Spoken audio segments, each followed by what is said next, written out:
அன்பான மக்களே, நம்மளோட லட்சுமி பிரியா கிட்ட இருந்தும் நம்மளோட சுவாமி கிட்ட இருந்தும் செம்ம அப்டேட் வந்திருக்குங்க. என்னன்னு சொல்லி பார்த்தீங்க அப்படின்னா, நம்மளோட லட்சுமி பிரியா வந்து திருவண்ணாமலை போயிருக்காங்க. அங்கே போயிட்டு நல்லா சாமி கும்பிட்டுட்டு அதுலேருந்து கோவிலில் அப்படியே சூப்பராக கோபுரத்தை ஃபோட்டோ எடுத்து அவங்களும் ஃபோட்டோ போட்டிருக்காங்க. அது சூப்பரான அப்டேட்டு. இந்த பக்கம் வந்து பார்த்தீங்க அப்படின்னா, சுவாமி வந்து ஷூட்டிங் முடிஞ்சிருச்சு, பெங்களூர் போயிட்டேன், பெங்களூரில் தான் இருக்கேன், பேக் டு ஹோம் அப்படின்னு சொல்லிட்டு அவர் வந்து போஸ்ட் போட்டிருக்காரு.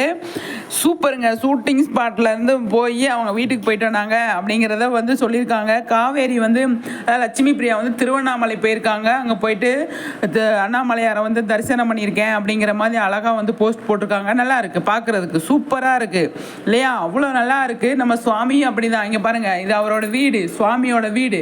அதை வந்து போஸ்ட் போட்டிருக்காரு. நான் பேக் டு பெங்களூர் வந்துட்டேன் அப்படின்னு போட்டிருக்காரு. நல்லா இருக்குது பார்க்குறது. அவர் வீடு சுற்றி நிறைய ஒரு லாஸ்ட் டைம் கலாட்டா இன்டர்வியூவில் கூட பார்த்தோம் இல்லையா, சுற்றி மரங்களாக இருந்தது.